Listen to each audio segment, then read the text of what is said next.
Episode 91, Just for a Woman. Dear Junior Sister. The Italian man innocently spread his hands. Dear friend, you can't blame me for this. I intended to kill Lu Tingxiao. She came here on her own, killed all my people, captured Alice, and ruined all my plans. As the Italian man spoke, a hint of sinister coldness flashed in his eyes. The beauty clinging to him earlier dared not approach now. The black-haired man seemed indifferent, saying, Mr. Augustine, you have violated our alliance. Augustine swayed to his feet, smiling carelessly as he tried to pat the man on the shoulder. Hey, buddy, take it easy. Satan hasn't made a move, and I'm just helping him out. Before Augustine could touch him, the black-haired man swiftly avoided him, maintaining his expressionless face. Mr. Augustine, due to your unauthorized actions, I'm afraid I must inform you formally that our alliance ends today. Augustine was momentarily stunned, then his face changed instantly, and he spoke in a gloomy tone. Do you know what you're talking about? Whose order is this? Satan. Augustine pushed away a nearby beauty, his expression turning extremely cold. Let him talk to me in person. You're nothing. The next moment, the black-haired man turned the laptop towards Augustine. On the screen was a dimly lit room, with a large chair occupied by a man. The man's figure was shrouded in darkness, with only a vague view of his head tilted and his long legs propped up. Satan, are you tearing up the alliance for a woman?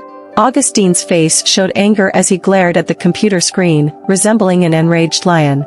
In response to Augustine's furious outburst, the man on the screen, with a voice as if just waking up, lazily and casually replied, For a woman. You're fooling me. Augustine kicked over a nearby table, his handsome face now ferocious. Tearing up the alliance, think about the consequences.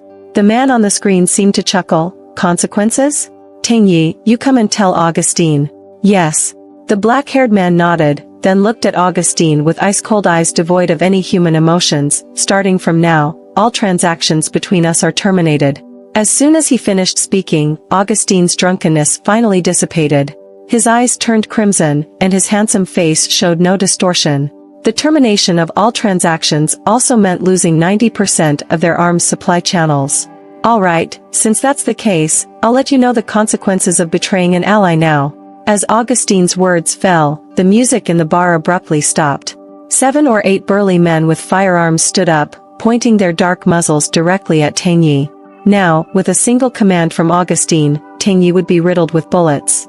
However, at this moment, Tingyi slowly took off the glasses reflecting a cold light, then stood up. He tidied his cuffs, raised his head again to look at Augustine, and the cold indifference in his eyes turned into a hint of almost abnormal cunning and madness. Even his tone became sinister. Mr. Augustine, I think you've misunderstood something. You stupid weakling. What did I get wrong? Augustine snarled menacingly. At this moment, the computer suddenly emitted a very pleasant low laugh. Hee hee, interesting nickname. Tingyi, I wish you a pleasant night. After saying this, the computer screen went completely black. Upon hearing the man on the computer speak, Augustine felt an inexplicable sense of unease. Tingyi, the black-haired man who had taken off his glasses, was Satan's right-hand man. He was extremely sensitive to numbers and managed the organization's core accounts. Despite being surrounded by a group of skilled protectors, he was defenseless. A weakling like this, alone in his territory, what danger could he pose? Although Augustine had never seen Tingyi in action, it didn't necessarily mean he had no skills. Humph, he might have some ability, but in this place full of his people, with so many guns aimed at him, he couldn't possibly escape. Augustine's expression became increasingly fierce as he ordered his subordinates to attack. However, at this moment, Tingyi, who had removed his glasses, suddenly transformed like a different person, becoming a black shadow. His speed seemed to surpass the limits of ordinary humans. In the blink of an eye, he had already escaped the black muzzles. In that instant, Augustine felt a chill all over his body, as if some inexplicable darkness had invaded him. The next second, the major artery in his neck was already pressed by an icy-cold dagger. The pain made Augustine more alert. In general, if you want to kill me, you should at least have a fully armed special forces team. Mr. Augustine, whether you look down on Tang or overestimate yourself. Without the glasses covering his eyes, Tingyi's deep gaze now had a touch of pathological madness. You, Tingyi, have you thought this through? Going against us, do you know the consequences? Augustine's body trembled, never expecting Tingyi's skills to reach such a level. Mr. Augustine, allow me to remind you. This is Las Vegas. As I just said, the so-called consequences are something only you need to consider. Tang Yi finished speaking, and the dagger in his hand flashed with a cold light. Accompanied by Augustine's screams, one of his ears was cut off, and the splattering blood dyed the ground bright red. Tang Yi licked the corner of his mouth, revealing a bloodthirsty pleasure. He said in a sinister manner, "Thank Emperor, my dear junior sister is safe. Your useless subordinates had to pay the price, or else." Before Augustine could speak, dozens of men in black rushed out of the bar like a tide. These men, without saying a word, took out dozens of guns and fired indiscriminately at Augustine's subordinates. In just a few breaths, Augustine's men had fallen one after another. At this moment, Augustine already looked lifeless. Indeed, one should never underestimate those around Satan. This time, he made a fatal mistake. Tang Yi put on his glasses, took a white handkerchief handed over by one of the black-clad men, wiped his hands, and returned to his gentlemanly demeanor. "Mr. Augustine, consider this a lesson for you. I hope you remember it." Hearing this, Augustine nodded repeatedly while covering his bloodied ear, his eyes filled with extreme horror. I understand. I will leave Las Vegas and never return. Thank you for your cooperation." Tang Yi finished speaking and walked straight towards the exit with those men in black. Augustine's face was full of horror, and at the same time, he was infuriated to the extreme. He would calculate this account clearly and reclaim both principal and interest. A bunch of inferior and despicable yellow-skinned people. One day, I will send all of you to hell. The moment Augustine's words fell, Tang Yi's figure moved slightly, and the dagger in his hand shot out like an arrow.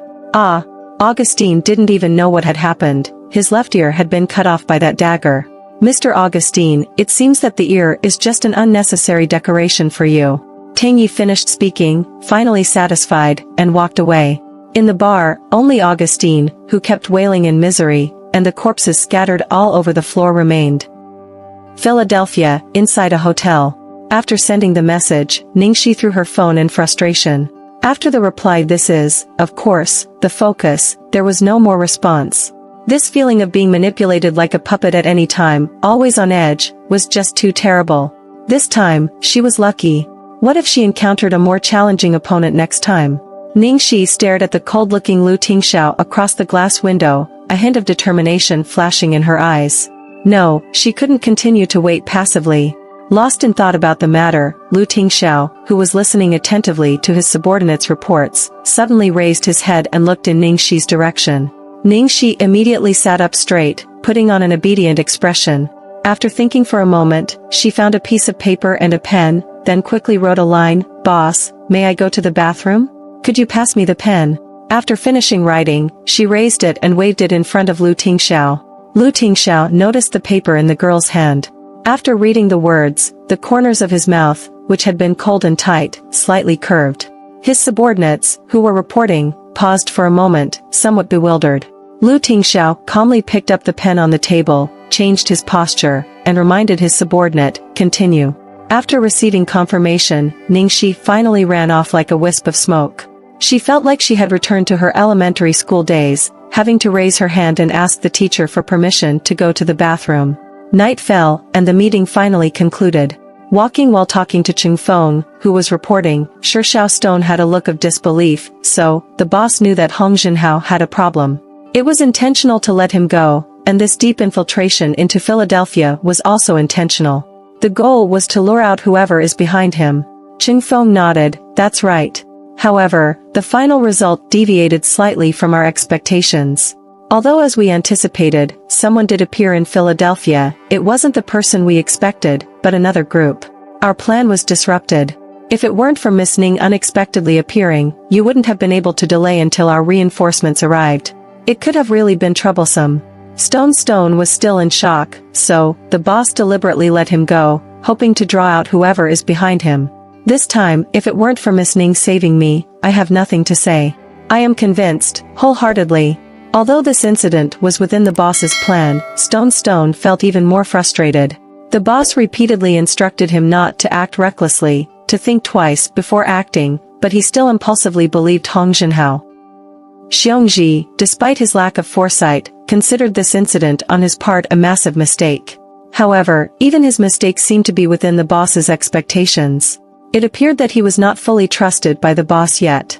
The usually confident Shao Stone experienced the taste of defeat for the first time and said in a disheartened manner, "Assistant Cheng, I heard that these people, are just the boss's overt forces.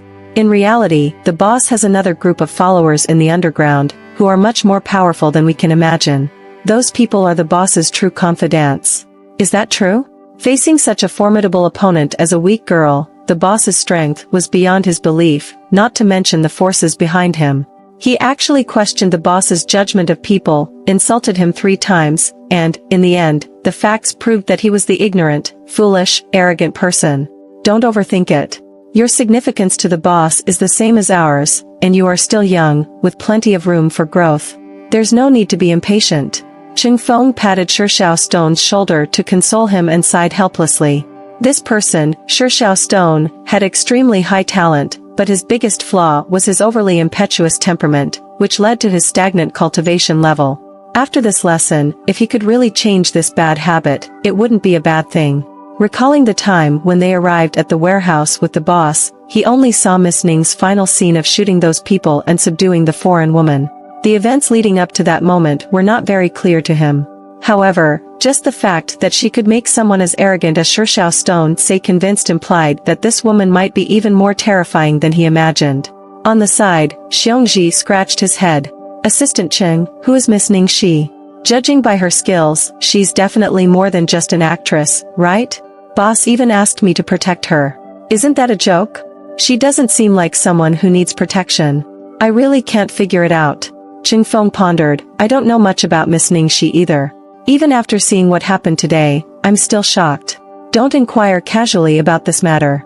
And regarding the boss's orders, I'll say it again, just obey." Shao Stone and Xiongji both nodded in agreement, not expressing any disagreement with Cheng Feng's words.